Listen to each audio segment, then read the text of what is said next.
Sejarah tidak selalu dimulai dengan teriakan. Terkadang ia dimulai dengan desis yang diabaikan. Selama berabad-abad, Gunung Tambora tertidur pulas, menyimpan energi magma berair bertekanan 4.000 hingga 5.000 bar di dalam ruang magmanya yang tertutup. Pada tahun 1812, gunung itu mulai bergemuruh dan mengeluarkan awan hitam. Masyarakat di sekitarnya termasuk 3 kerajaan lokal mengabaikannya. Binatang liar mulai turun ke permukaan. Dentuman samar terdengar, namun peringatan alam ini tidak digubris. Itu adalah ketenangan sebelum kiamat. Pada 5 April 1815, letusan awal terjadi. Suaranya menggema hingga Makassar, sekitar 380 km. Di Batavia juga terdengar, kan Batavia itu jaraknya hingga 1260 km. Bahkan di Ternate pun juga terdengar yang jaraknya sekitar 1400 km. Di Sumatera yang berjarak lebih dari 2600 km, dentuman itu begitu keras hingga pasukan militer disiagakan mengira itu adalah suara tembakan dari musuh-musuh yang menyerang. Namun, ini hanyalah pembukaan. Pada pukul 19.00 WITA, tanggal 10 April 1815, alam melepaskan kemarahan absolutnya. 3 jalur api raksasa menyembur dan menyatu. Seluruh puncak gunung berubah menjadi aliran besar api cair. Hujan batuan apung berdiameter 20 cm menghujani pemukiman, diikuti oleh abu vulkanik pekat pada pukul 21 hingga 22 malam. Letusan ini mencapai skala 7 pada Volcanic Explosivity Index atau VE, menjadikannya letusan gunung berapi terdahsyat dalam sejarah peradaban manusia modern. Dengan kekuatan 4 kali lebih dahsyat daripada letusan Krakatau tahun 1883, kolom asap dan abu vulkanik terlempar hingga ketinggian 43 km, mengembuskan stratosfer, memuntahkan material vulkanik sebanyak 100 hingga 160 km per kubik. Dampak di daratan terjadi dalam sekejap mata. Aliran piroklastik panas yang mematikan mengalir deras ke segala arah, menyapu bersih desa-desa di sekitarnya. Dalam hitungan jam, kerajaan Tambora dan kerajaan Pekat di lereng utara dan barat laut hilang sepenuhnya. Tertimbun jutaan meter kubik material panas. Kerajaan Sanggar yang berada di lebih jauh sempat menyelamatkan sebagian penduduk, namun nasib buruk tetap menanti mereka. Laut pun tidak memberi ampun.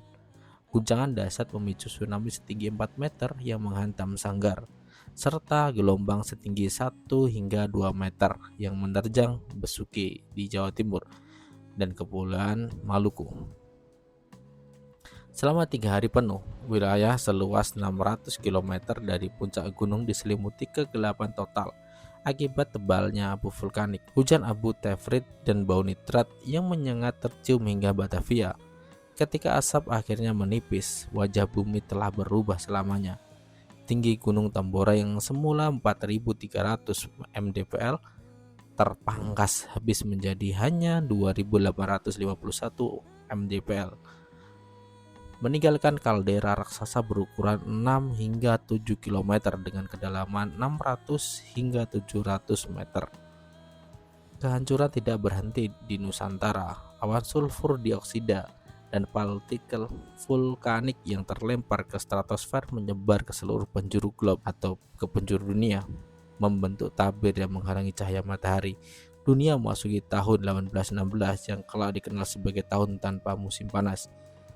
Suhu rata-rata global turun drastis sebesar 0,4 hingga 0,7 derajat Celcius, dengan beberapa catatan anomali lokal menyebut penurunan hingga 3 derajat Celcius.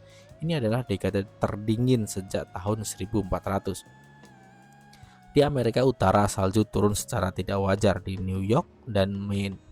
Pada bulan Juni 1816, lapisan salju setebal 30 cm menumpuk di Quebec, Kanada di Eropa. Di Eropa, langit tertutup awan tebal yang mengguyurkan hujan asam, membunuh tanaman dan hewan ternak. Dampaknya adalah gagal panen massal yang melanda Amerika Utara, Tiongkok, India, dan seluruh Eropa. Di Jerman, Irlandia, dan Wales, kelaparan merajalela, harga makanan melonjak tajam memicu demonstrasi, kerusuhan, pembakaran, dan penjarahan di berbagai kota Eropa. Ini catatan sebagai kelaparan terburuk di abad ke-19. Di balik statistik terdapat lautan duka. Perkiraan jumlah korban jiwa sangat mengerikan. 10.000 hingga 11.000 jiwa tewas secara langsung akibat aliran piroklastik dan tsunami. 38.000 hingga lebih dari 80.000 jiwa tewas di Sumbawa, Lombok, Bali, dan Jawa Timur akibat kelaparan berkepanjangan dan wabah penyakit seperti tifus, disentri, dan kolera menyebar antara 1816 hingga tahun 1819. Total estimasi korban jiwa mencapai 71.000 hingga 92.000 orang. Namun dari kehancuran ini muncul satu fakta sejarah yang menantang nalar. Di Eropa, ribuan kuda mati kelaparan karena gagal panen gandum dan oats. Ketiadaan hewan tunggangan ini memaksa Baron Karl von Drais pada tahun 1816 untuk menciptakan alternatif transportasi. Ia mematenkan Lauf Machine atau mesin berjalan yang kini kita kenal sebagai cikal bakal sepeda, sebuah inovasi lahir dari rahim kelaparan global. Letusan Tambora 1815 bukan sekedar catatan geologi. Ini adalah bukti tak terbantahkan tentang betapa kecilnya manusia di hadapan kekuatan alam dan betapa rapuhnya peradaban ketika rantai pasokan pangkal global terputus. Data telah berbicara V7, kaldera raksasa, 92.000 nyawa melayang, dan iklim global yang dibajak selama bertahun-tahun. Fakta bahwa tanda-tanda alam sudah muncul sejak 1812 namun diabaikan seharusnya menjadi tamparan keras bagi kita hari ini. Kini pertanyaannya tertinggal untuk kita semua.